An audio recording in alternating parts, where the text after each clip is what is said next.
ont fait au cours de ces 2 derniers mois.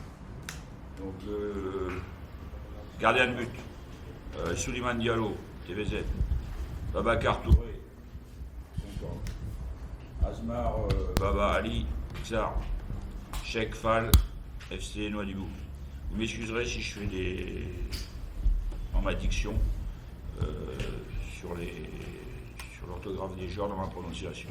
Défenseur, Si Ibrahima, TVZ, Barajo, Tididja, Wad Mamadou, FC Nouadhibou, Fall Yacoub, FC Nouadhibou, Koulibaly Boubacar, TVZ, Abdel Ali, AS Concorde, Lo Abdelaziz, Xar, Sako Moussa, AS Concorde, Nias Abdoulaye, AS Concorde, Milieu, Bakayoko Moussa, AS Concorde, Ba Yacoub, TVZ, Gay Xar, Azem Mokhtar, AS Concorde, Sam Ad Djibi, FC Nouadhibou, Tagliua, FC Nouadhibou.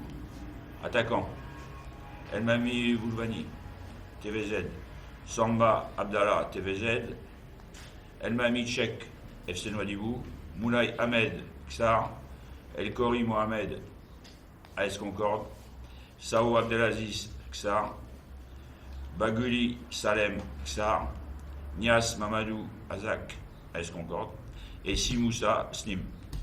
Voilà, vous avez la liste donc des 28 joueurs. La parole et allez-y, après moi je débatte un peu sur le truc. Voilà, donc nous vous remercions tout d'abord de votre présence ici. Bon, nous allons vous demander d'être encore un peu plus concis avec vos questions et d'éviter les questions répétées. Parce que nous allons juste on a une durée très limitée de 30 minutes, un maximum 40 minutes pour la conférence. Donc là, nous allons redonner la parole au coach pour vous décliner un peu son programme et ensuite on va passer aux séries de questions. Écoutez, je demanderai aussi à tout intervenant de bien décliner son identité avant de passer à chaque question. Vous savez que les directives de la CAF ont été extrêmement envoyées sur Massa qui s'est déplacé là-bas. Au niveau médical, extrêmement sérieux, c'est-à-dire qu'il y aura des contrôles antidopage effectués de façon inopinée et que nos joueurs doivent être extrêmement bien préparés. Donc la journée du 24 elle sera le matin principalement réservée au volet médical. Donc ils passeront tous une batterie d'examens médicaux, notamment des prises de sang très très pointues, afin de pouvoir aussi voir un peu où ils en sont au niveau de leur organisme. Et de ne pas arriver là-bas, je dirais, avec des joueurs qui soient éventuellement coincés s'il y a problème de nutrition ou problème un joueur pourrait bien prendre des médicaments et que ce médicament soit hors de la liste. Donc nous, on va avoir la clarté là-dessus. Du 24 au 1er, donc stage ici à Nouakchott.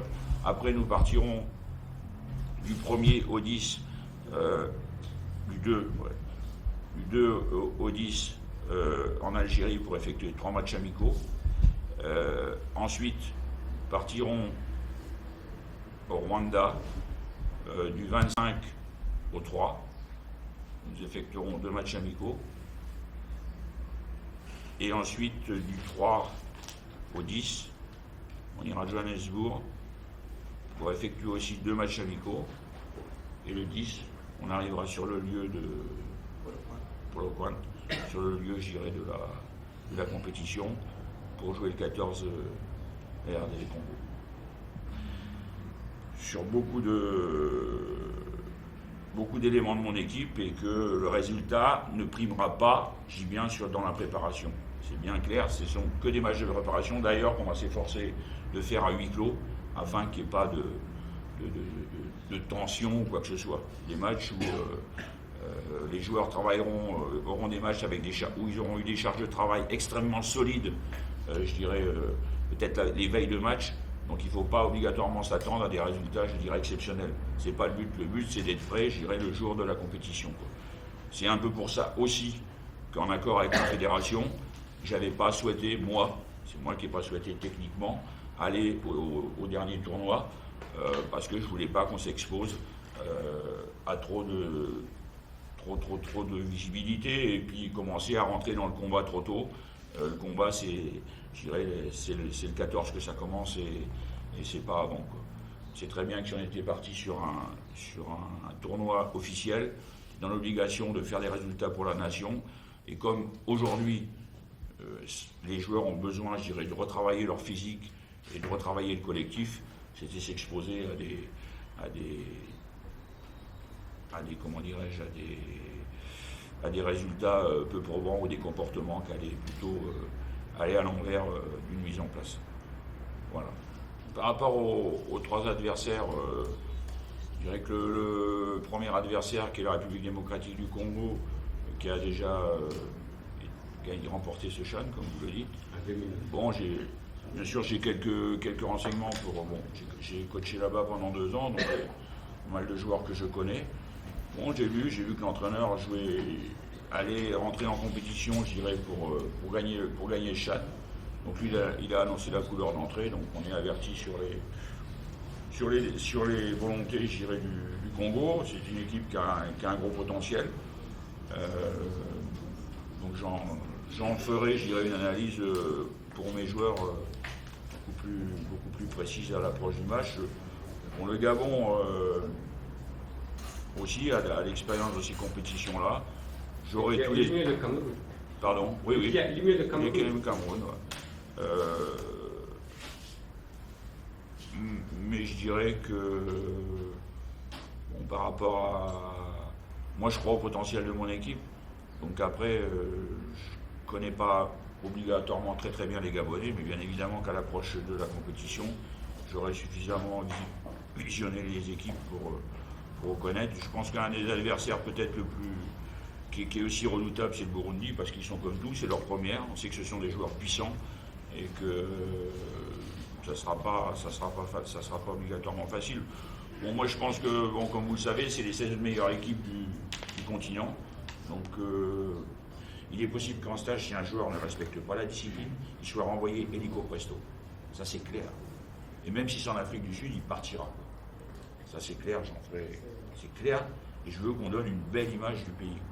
Donc une belle image du pays, encore une fois, c'est pas.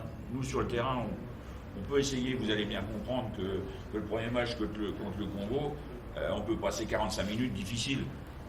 Mais que c'est la première compétition pour les gars, et que moi je suis là aussi pour les mettre en confiance, mais que derrière, il ne faut pas non plus qu'on se fasse renvoyer une image complètement de petit pays, quoi. On n'est pas petit, quoi, je veux dire. Maintenant, à nous de le montrer sur le terrain. On va essayer de vous aider dans ce sens-là, mais un peu d'indulgence et un peu de compréhension. On a suivi tous les matchs de Zemzen. Effectivement, c'est une équipe, par rapport à l'année dernière, qui est en phase de progression. Certains joueurs commencent à montrer, voilà. Peut-être qu'il y en a qui sont sur ma liste d'attente, comme dans notre club. Mais pour l'instant, bien sûr que vous savez très bien aussi que, comment dirais-je, les joueurs que j'ai vus, par exemple, on va un peu. Simoussa, moi je ne l'avais jamais vu évoluer.